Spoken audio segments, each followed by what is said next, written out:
Let's take a look at another feature within Microsoft Excel pivot tables. We're going to take a look at grouping data within a pivot table. Now, we've really already done some grouping. When I took the month column and dropped it into rows, it essentially took the records from the sales data worksheet and grouped all the January records together, all the February records together, and so on. And it allowed me to be able to summarize data within those groups, because we had multiple sales during January, multiple sales during February, but we're just seeing summarized, grouped sum of sales right here. So in an essence, we have done some grouping. It's really summarizing data. Now, I want to move beyond just the standard group that just happens through click and drag into a group that we establish perhaps inside of this pivot table right here. For example, I've got months, and months can be grouped in many different ways. I could group them individually, so we just got January with all of its sales, February with all of its sales, or maybe I can group this by quarter. I could group it by year, just put them all together. I could group these because chronologically it makes sense. Group them in these different fashions. Well, I'm going to try quarters here. I want to be able to take January, February, March and put those into a quarter. And then I want to take April, May. We don't have all the quarters here, but I'm going to take April, May, put them into their own, and I'll put November, December into its own.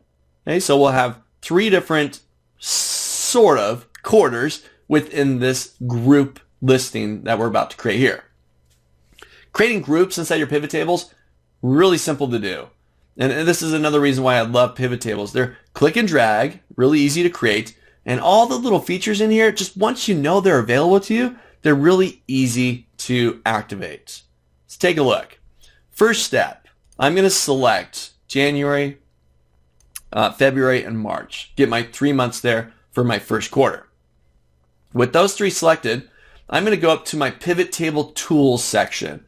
And in here you got an Analyze tab and you've got a Design tab where you can find all sorts of features.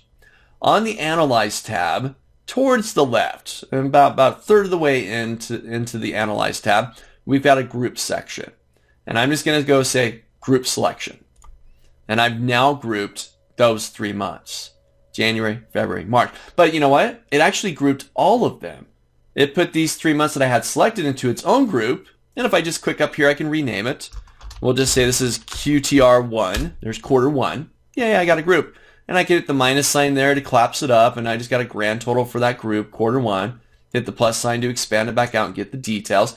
But you know what? By default, it went into there and it grouped the other ones just kind of independently of each other. Which really isn't what I wanted, but this works for now. So my next step is I'm now going to grab April and May. Let's actually grab all of that right there. And I'm going to group that. So with those selected, I'll go back to Analyze, and I'm going to group the selection. All right, there's my group 2, and I'll rename that one. This will be quarter 2, quarter 2, and so on. Oh, make sure I'm actually typing inside there. Let's try that once again. QTR2, enter. There we go. And now I'm going to do the last one here. This will actually be, quarter 4. So I'll get November, December there, Analyze. I'm going to group that selection, and I'm going to rename it here. So it's QTR4. And there we have it. Really simple to create the groups. Just highlight what you want to group, go up to your Analyze tab, create the group by its selection. Now remember, you established the one and all the other ones just uniquely get grouped into their own little settings. So now it's just up to you to go through, make the selections and group it. Make the selections and group it.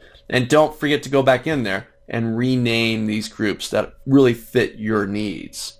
So try this out. Slap together a pivot table, whether it's based on months or different types of products. Maybe you're going to put products into different categories or different regions into larger picture regions. Whatever it might be, make those selections, group them, give them a name. Try it out.